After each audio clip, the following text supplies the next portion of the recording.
қоғамдық жерде ұрғанын сол кешіре алмай тұрмын. Экс қайын атамнан таяқ жедім деген әнші қыз Азора Тұрсынмұратова қалың қазақ алдында қарабет болдым дейді. Ән шырқап тұрғанда қара күш иесі топ еткізетін түсінбеген. Айтуынша жерге құлағаны сол еді, орнынан тұра алмай қалған. 31 август күні кешкі сағат 8:30 шамасында Зағамбар тойханасында болды. Сол кезде мен ештеңе ойлаған жоқпын. Адам көп болды, өзім ән айтып, солай тұрған кезде адамдар көп өтіп жатты да. Сол кезде маған қалай кеп қалғанын байқаған жоқпын. Келіп уже 2 қадам аттаған кезде мен түсініп үлгерген жоқпын да, мен ештеңе білмеймін.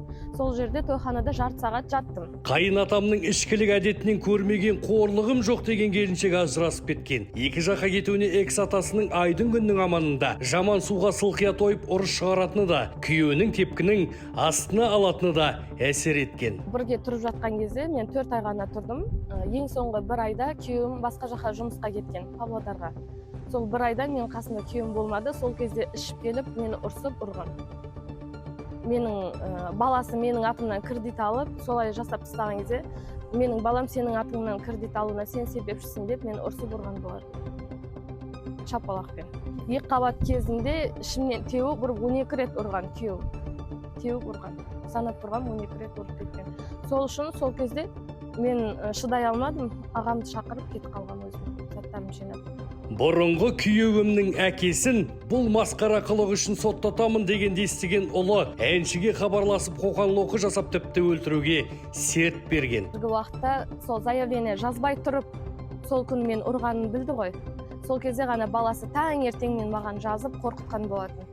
Егер қамалсам қамалып кетейін, сотталсам сотталып кетейін, бірақ сенен өшімді аламын, сенің жауың мен боламын. Қай жерде қалай алдыңнан шығып қаламын, сол жерде саған ешкім көмектеспейтін болып қалады. Қазір қасыңда участковыйлар бар шығар, ол кезде ешкім көмектеспейтін болады.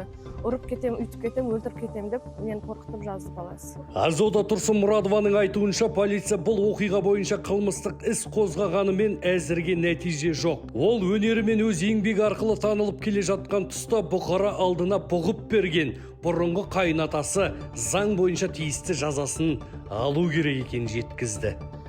Көңілім толмайды, өйткені ешқандай жұмыс жасалынбады. Бағанағы оны наркологиялық экспертизадан өткізген жоқ, мені тексерткен жоқ, экспертиза жасатқан жоқ. Одан кейін ол қоғамдық орында оны 108-109 деп жатыр. Мен оған келіспеймін, өйткені қоғамдық орында менің өзім абыройымды көтеріп келе жатқан жерінен әншім ғой енді. Көтеріп келе жатырмын. Барлық қоғамның көзінше мен сол жерде ұрғанын мен 209-бен есептеп, заң бойынша 293-бен есептеп, сол баппен қарап, бағанағы өзінің бар заңы бойынша шара қолдансын.